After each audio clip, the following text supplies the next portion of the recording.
എന്താണ് നവോത്ഥാനം?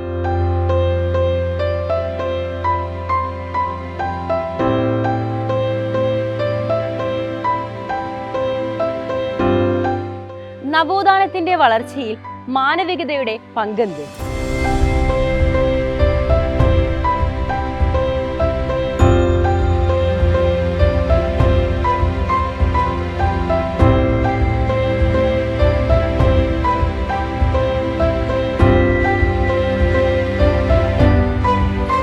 മധ്യകാലഘട്ടത്തിൽ കലാ, സാഹിത്യം, ചരിത്രം എന്നിവയെല്ലാം മതപരമായ ആശയങ്ങൾ കേന്ദ്രീകരിച്ചിട്ടുള്ളായിരുന്നു.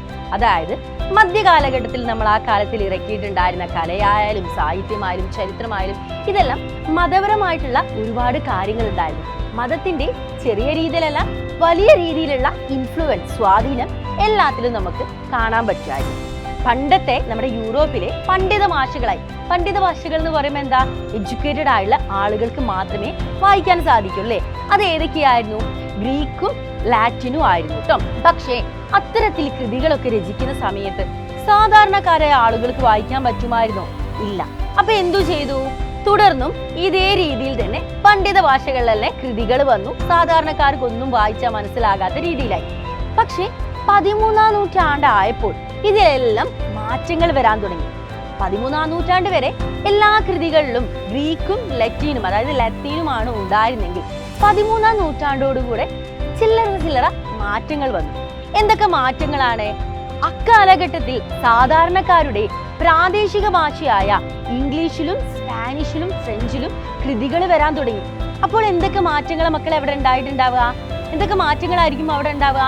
സാധാരണക്കാരായ ആളുകളുടെ ഭാഷയിൽ, അതായത് പ്രാദേശിക ഭാഷയിൽ കൃതികൾ വന്നതോടുകൂടെ എല്ലാവർക്കും വായിച്ച് മനസ്സിലാക്കാൻ സാധിച്ചു. സോ അറിവ്, എഡ്യൂക്കേഷൻ, വിജ്ഞാനം എന്നൊരു കാര്യം ഒരുപാട് ജനങ്ങളിലേക്ക് എത്തുന്നതിന് ഇതൊരു കാരണമായി മാറി.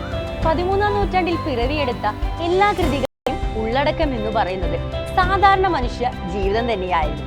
അത്രയും കാലത്തോളം മതങ്ങൾക്ക് പ്രാധാന്യം നൽകിക്കൊണ്ട് വന്നിട്ടുണ്ടായിരുന്ന കാഴ്ചപ്പാടുകളിൽ നിന്നൊക്കെ മാറി പിന്നീട് അങ്ങോട്ട് മനുഷ്യ ജീവിതത്തിന്, സാധാരണക്കാരുടെ ജീവിതത്തിന് പ്രാധാന്യം നൽകിക്കൊണ്ടുള്ള കൃതികൾ വരാൻ തുടങ്ങി.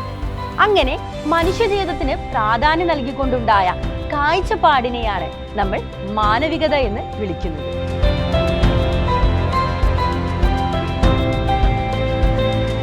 പ്രപഞ്ചത്തെക്കുറിച്ചും ജീവിത സാഹചര്യങ്ങളെക്കുറിച്ചും വ്യത്യസ്തമായ രീതിയിൽ ചിന്തിക്കാൻ ജനങ്ങളെ മാനവികത പ്രേരിപ്പിച്ചു.